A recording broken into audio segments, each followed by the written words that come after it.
I'm Non-Zero Sum James, your companion on this exploration of win-win games. So this is part 2 in our series on the alignment problem no one is talking about, humanity's alignment problem.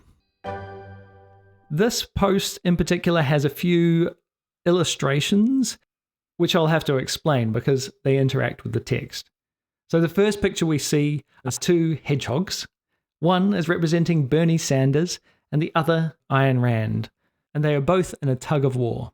Bernie Sanders, on unfettered capitalism, is saying it destroys anything that gets in its way in the pursuit of profits, propelled by uncontrollable greed and contempt for human decency, while Ayn Rand, speaking on absolute collectivism, is describing it as a system under which everybody is enslaved to everybody.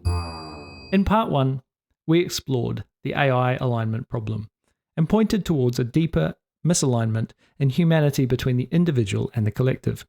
These statements in the picture of Rand in the 1950s and Sanders today epitomize this particular alignment problem, with both sides seeing the other as irredeemable and doomed. Over the past 7 decades, this ideological gulf has only widened, eroding cross-party collaboration in the US. Both sides ostensibly want a thriving society, but have very different ideas of what that looks like and how it should be achieved.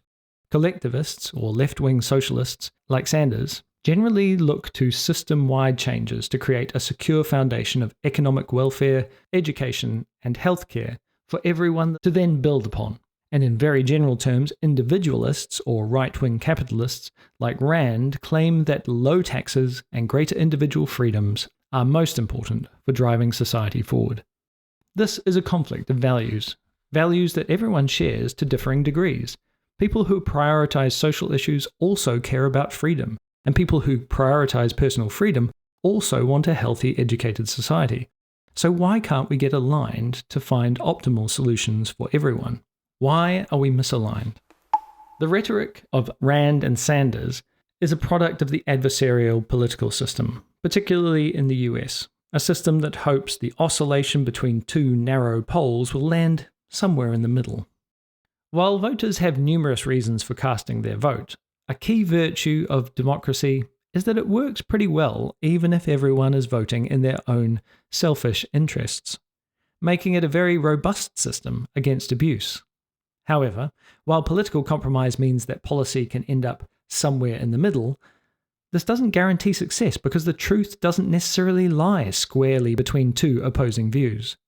The fact that no one needs to consider the other side can retard our ability to design truly optimal solutions that serve all interests. Solutions that do actually exist. After all, the collective is comprised of individuals.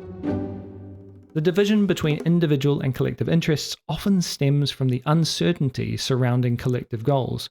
While individual goals like financial stability or human freedom are immediate and quantifiable, collective goals such as environmental sustainability or social equality are nebulous, long-term, and fraught with uncertainty.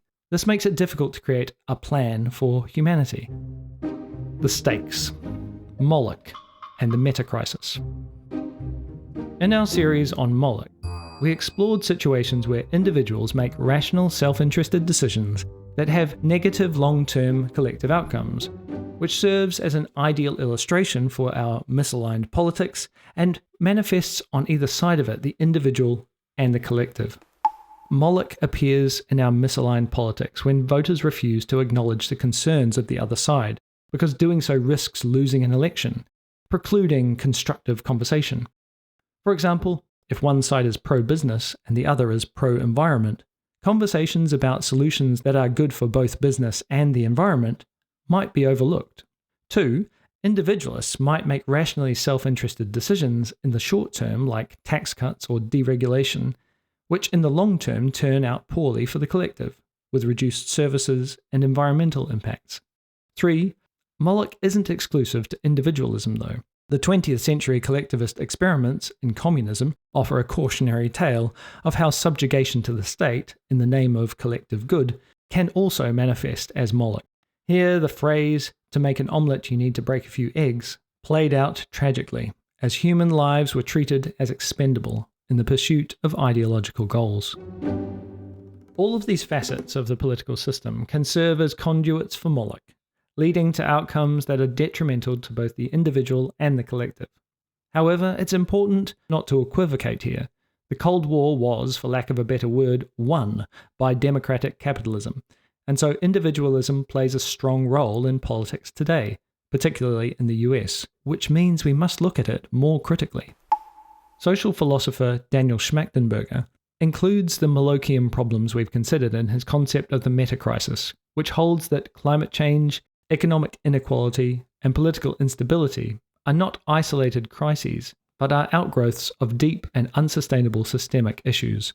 He is careful not to claim that this is solely the result of capitalism, but that individualistic, short-term thinking is an important factor. Now, are we creating an AI Moloch? In his conversation with game theorist Liv Boehre, Schmachtenberger entertains the idea that if we are creating AI that is modeled on human data, it will reflect our systemic issues, meaning that we will be creating an intelligent agent that mirrors the meta-crisis. Or to put another way, we are giving birth to a very real Moloch, the worst fears of both Bernie Sanders and Ayn Rand. But let's step back from the brink. We know that solutions that enslave individuals to a state are not desirable, and we know that unfettered capitalism doesn't naturally accommodate important long-term collective well-being. We can also speculate, as Schmachtenberger and Boehre have, that if we cannot find agreement across the two poles of individualism and collectivism, we'll lose the opportunity to build an AI that is aligned with our interests. So, knowing these issues drives us to look for other answers. And indeed, there has been a reaction to polarization by centrists such as Andrew Sullivan, Sam Harris, Steven Pinker, and Andrew Yang. This is a hopeful indication that there are people looking to find non-zero-sum solutions, people who believe it is possible to align humanity's interests. In the next post, we will look at great thinkers in history who found ways to align the interests of the individual and the collective.